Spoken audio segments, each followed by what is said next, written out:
Hello students, Sushant classes में आपका स्वागत है। इस वीडियो में रिड्यूसिंग बैलेंस मेथड से हम ईआई कैसे कैलकुलेट करते हैं इसके बारे में हम डिटेल में डिस्कस करेंगे और इससे रिलेटेड हम क्वेश्चन सॉल्व करेंगे। इससे पहले मैंने अपने चैनल पे ईएमआई का फ्लैट रेट मेथड मैंने डिटेल में इंट्रोडक्शन और रिलेटेड क्वेश्चंस मैंने अपलोड किया हुआ है, आप उसको जा कर के देख सकते हैं। तो आइए इस वीडियो को स्टार्ट करते हैं और बात करते हैं रिड्यूसिंग बैलेंस मेथड क्या होता है। देखिए, अगर मैं फ्लैट रेट मेथड की बात करूं तो फ्लैट रेट मेथड में जो इंटरेस्ट लगता है वो हमेशा किस पे लगता है, प्रिंसिपल अमाउंट पे लगता है। और जब प्रिंसिपल अमाउंट पे इंटरेस्ट लगता है तो उसमें क्या होता है, कंज्यूमर को लॉस होता है और जो सेलर होते हैं, जो फाइनेंसर होता है, उनको क्या होता है, बेनिफिट होता है। कैसे, देखिए, जैसे मान लीजिए अगर किसी ने 10,000 रुपये का लोन करवाया और 10,000 रुपये का लोन करवाने के बाद इंटरेस्ट किस पे लग रहा है, प्रिंसिपल अमाउंट पे लग रहा है। जैसे मान लीजिए 10,000 में से उसने 1,000 रुपये का पेमेंट कर दिया तो बाकी कितना बचा, 9,000 रुपीज़ बचा। लेकिन जब इंटरेस्ट लगाया जा रहा है तो हमेशा किस पे लगाया जा रहा है, 10,000 पे लगाया जा रहा है। तो जब भी फ्लैट रेट मेथड से लोन लिया जाता है तो उसमें कंज्यूमर को लॉस होता है और जो फाइनेंसर होते हैं उनको बेनिफिट होता है। तो देखिए, इस टॉपिक में जो है वो क्या है, रिड्यूसिंग बैलेंस मेथड। तो रिड्यूसिंग बैलेंस मेथड में क्या होता है, जैसे मान लीजिए कि 10,000 रुपीज़ का किसी ने लोन लिया और उसने क्या किया, एक ईएमआई जो है वो 1,000 रुपये का उसने पे कर दिया। बाकी अमाउंट कितना बचा पे करने के बाद, 9,000 बचेगा। यानी अब जो इंटरेस्ट लगेगा वो किस पे लगेगा, 9,000 पे लगेगा। तो इस तरह का जब क्वेश्चन अराइज होता है तो इसमें हम रिड्यूसिंग बैलेंस मेथड से ईएमआई कैलकुलेट करते हैं। मतलब कि जितना अमाउंट हमने पे कर दिया उसको लेस करके इंटरेस्ट लगाया जाता है, इसी को कहा जाता है रिड्यूसिंग बैलेंस मेथड। तो देखिए क्या कहता है, ये कहता है unlike flat rate method interest does not remain constant. अब इसके अंदर जो है वो इंटरेस्ट कभी भी कांस्टेंट नहीं होता। For every EMI as we pay our loan the outstanding principal amount decreases every EMI. देखिए, इसमें भी वो क्या कह रहा है कि हर पेमेंट के बाद जो प्रिंसिपल है वो क्या होता चला जाएगा, डिक्रीज होता चला जाएगा। And the interest for every subsequent EMI is calculated on the outstanding principal amount. और जो इंटरेस्ट है वो बचे हुए अमाउंट पे हर बार कैलकुलेट किया जाएगा। इसको आइए हम डिटेल में समझने की कोशिश करते हैं। देखिए, जैसे मान लीजिए 10,000 रुपये का किसी ने लोन लिया और 10,000 रुपये में से उसने 2,000 रुपये का पेमेंट कर दिया। अब आउटस्टैंडिंग बैलेंस कितना बचा, आउटस्टैंडिंग बैलेंस कितना बचा, 10,000 में से 2,000 माइनस करेंगे तो कितना आ जाएगा, 8,000। अब जो इंटरेस्ट लगेगा वो 10,000 पे नहीं लगेगा, अब इंटरेस्ट लगेगा 8,000 पे। तो इसी मेथड को कहा जाता है रिड्यूसिंग बैलेंस मेथड। अब देखिए, रिड्यूसिंग बैलेंस मेथड को कैलकुलेट करने के लिए हमारे पास 3 फॉर्मूले गिवन है। फर्स्ट क्या है, EMI is equal to P into interest into 1 plus i raise to power n divide by 1 plus i raise to power n minus 1। और देखिए, सेकेंड फार्मूला ये गिवन है, P into i divide by 1 minus 1 plus i raise to power minus n। और next formula देखिए ये वाला given है। यानी कि अब यहाँ पे हम तो कंफ्यूज हो जाएंगे कि कौन सा फार्मूला हमें अप्लाई करना है। क्वेश्चन में जो है वो वैल्यू पहले से ही दे के रखा होगा। अगर आपको इस तरह का डाटा गिवन है, ऐसे गिवन है, यानी कि n अगर पॉजिटिव के फॉर्म में है तो आपको ये वाला फार्मूले का यूज़ करना है। और अगर आपको n नेगेटिव के फॉर्म में दिया हुआ है तो आपको ये वाला फार्मूला यूज करना है। और अगर आपको इसकी वैल्यू डायरेक्ट उसने दिया हुआ है तो आपको ये वाला फार्मूला यूज करना है। अगर मैं p की बात करूं तो क्या होगा, प्रिंसिपल अमाउंट, i का मतलब क्या होगा, रेट ऑफ इंटरेस्ट, और n का मतलब क्या होगा, नंबर ऑफ पेमेंट। तो ये था स्टूडेंट छोटा सा इंट्रोडक्शन रिड्यूसिंग बैलेंस मेथड का। तो आइए इससे रिलेटेड हम क्वेश्चन सॉल्व करते हैं। आइए क्वेश्चन नंबर 4 सॉल्व करते हैं। देखिए, क्वेश्चन नंबर 1 to 3 में फ्लैट रेट मेथड से क्वेश्चन सॉल्व करना था और क्वेश्चन नंबर 5 से जो है वो क्या है, हमें रिड्यूसिंग बैलेंस मेथड से क्वेश्चन सॉल्व करना है। तो देखिए क्या कह रहा है क्वेश्चन में, Mrs. Dubey borrowed a rupees 5 lakh from a bank to purchase a car. Mrs Dubey ने 5 लाख रुपए का लोन लिया बैंक से किस किस लिए, कार परचेज करने के लिए।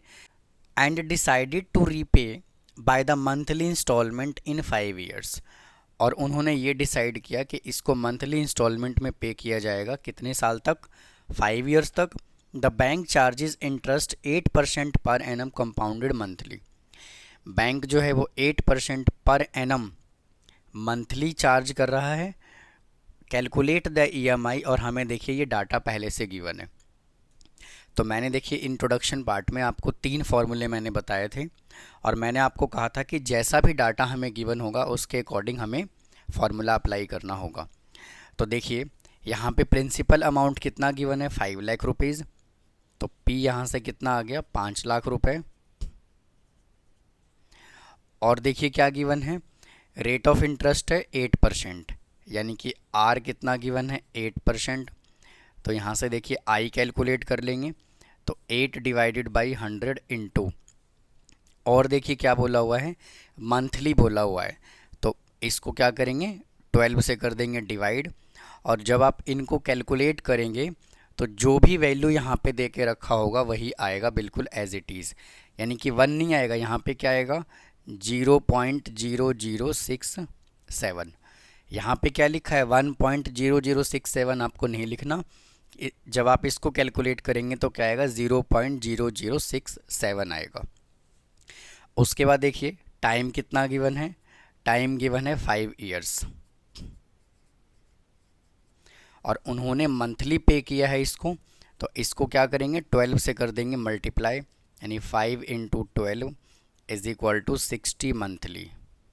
अब देखिए ईएमआई का फॉर्मूला क्या होता है, ईएमआई इज इक्वल टू, और मैंने आपको अभी क्या बताया है कि अगर ये n पॉजिटिव हो तो फॉर्मूला कौन सा अप्लाई करना है, p into i into 1 plus i raise to power n divide by 1 plus i raise to power n minus 1। तो यहाँ से देखिए प्रिंसिपल कितना गिवन है 5 लाख रुपए, ये आ गया यहाँ से 5 लाख इंटू आई देखिए कितना है 0.0067 इंटू 1 प्लस आई है 0.0067, और n कितना है 60 divide by 1 plus 0.0067 raise to power 60 minus 1 is equal to. अब देखिए क्या कर लेंगे, इसको हम कर लेंगे सॉल्व। तो देखिए 5 लाख को इससे मल्टीप्लाई करेंगे तो क्या आएगा, देखिए 5 लाख इंटू 0.0067। तो आपको क्या करना है, यहाँ से डेसिमल रिमूव करना है और डिवाइड बाई क्या लगा देना है 1 2 3 4, यानी कि यहाँ पे देखिए डेसिमल के बाद कितने डिजिट है, 4 डिजिट है, तो हमने 4 ही जीरो लगा दिया। उसके बाद देखिए ये 4 जीरो से 4 जीरो कैंसिल हो गया। अब यहाँ से क्या बचा 50 इंटू 67, तो जीरो आ गया, 5 7 जा कितना होता है 35, कैरी आ गया 3, और 6 5 जा 30, और 3 कितना होता है 33, यानी कि 3350 आ गया। तो यहाँ पे कितना आ गया 3350 इंटू, इसको ऐड कर लेंगे 1.0067 raise to power 60 divide by 1.0067 raise to power 60 minus 1 is equal to 3350 into, अब देखिए ये वैल्यू हमें पहले से उसने दे के रखा हुआ है, क्या है ये है 1.4928, 1.4928 डिवाइड बाई, वापस से इसकी वैल्यू यहाँ पे पुट कर देंगे तो 1.4928 minus 1 is equal to 3350 into 1.4928 divided by, इसमें से 1 माइनस कर देंगे तो आ जाएगा 0.4928 इज इक्वल टू। अब देखिए जब आप इसको इससे मल्टीप्लाई करेंगे तो कितना आ जाएगा 5000.88 डिवाइड बाई 0.4928। अब क्या करना है, इसको कर लेना है इससे डिवाइड। तो जब आप इसको इससे डिवाइड करेंगे तो क्या आएगा, जब आप इसको इससे डिवाइड करेंगे तो आएगा 10147.89। तो ये देखिए इसका आंसर आ गया। तो ये था क्वेश्चन नंबर 4। अब आइए क्वेश्चन नंबर 5 सॉल्व करते हैं। आइए क्वेश्चन नंबर 5 सॉल्व करते हैं। देखिए क्या कह रहा है क्वेश्चन नंबर 5 में, उत्कर्ष परचेज अ लैपटॉप वर्थ 80,000। उत्कर्ष ने एक लैपटॉप परचेज किया जिसका कॉस्ट कितना है, 80,000 rupees. He paid 20,000 as a cash down payment, और उसने 20,000 rupees as a down payment उसने कर दिया। एंड बैलेंस, और जितना भी बैलेंस बचा, in equal monthly instalment in 2 years, और जो भी बैलेंस बचा है उसको उसने मंथली इंस्टॉलमेंट में पे कर दिया। कितने सालों तक, 2 सालों तक। और क्या कह रहा है, if bank charges 9% per annum compounded monthly, bank जो है वो 9% per annum compounded monthly interest charge कर रहा है, और हमें ईएमआई कैलकुलेट करना है। और देखिए क्या गिवन है, 1.0075 raise to power 24 is equal to, हमें ये वैल्यू गिवन है। इसमें लैपटॉप का प्राइस कितना है, 80,000। तो देखिए क्या होगा यहाँ से, cost of laptop is equal to कितना है, 80,000। और डाउन पेमेंट उन्होंने कितना किया, डाउन पेमेंट इसको कर देंगे सब्ट्रैक्ट 20,000। तो यहाँ से कितना आ गया, 60,000। और ये जो 60,000 है ये क्या आ गया, प्रिंसिपल। यानी कि ये जो बैलेंस बचा है 60,000, इसको उसने 2 ईयर्स तक एज ए मंथली इंस्टॉलमेंट वो पे करता रहा।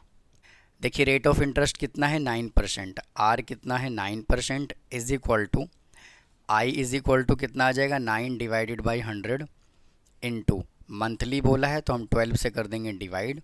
और इन सभी को जब आप कैलकुलेट करेंगे तो 1 पॉइंट के बाद जो ये वैल्यू है ना, यही आएगा सॉल्व करके।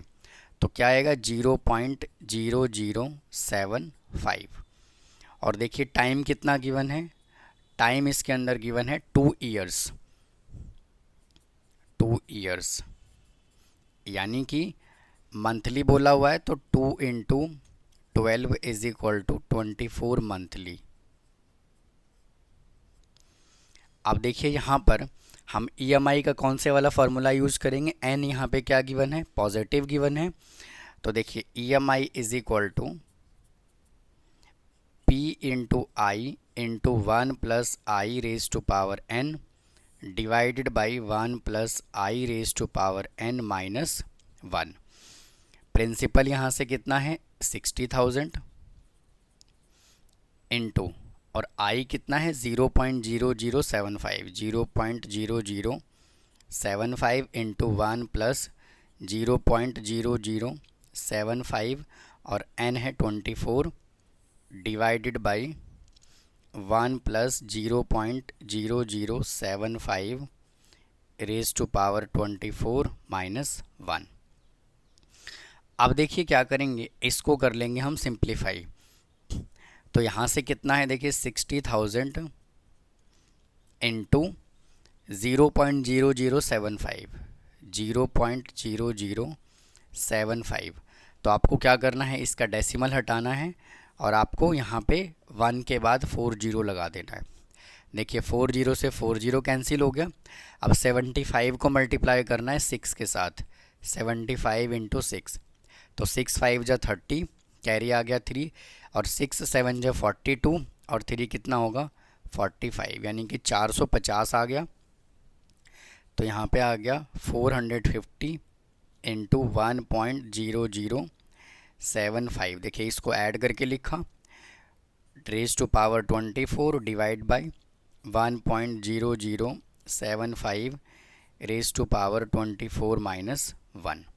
यहाँ से देखिए कितना आ गया, 450 इंटू, यहाँ पे देखिए 1.0075 रेज टू पावर 24 का वैल्यू हमें क्वेश्चन में गिवन है 1.1964, 1.1964 डिवाइडेड बाई 1.19 64 माइनस 1।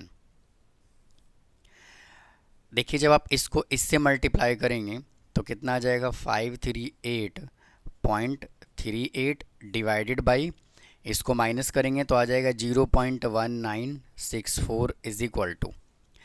अब देखिए हमें क्या करना है, इसको इससे करना है डिवाइड। जब आप इसको इससे डिवाइड करेंगे तो आएगा 2741.24 रुपीज़। तो ये था क्वेश्चन नंबर 5। तो इस वीडियो में स्टूडेंट हम इतना ही करेंगे, बाकी क्वेश्चंस हम नेक्स्ट वीडियो में सॉल्व करेंगे। अगर आपको कोई डाउट है तो प्लीज़ कमेंट बॉक्स में कमेंट करें, मेरे वीडियो को लाइक करें, शेयर करें, सब्सक्राइब करें। मिलता हूँ किसी और वीडियो में। थैंक यू, धन्यवाद।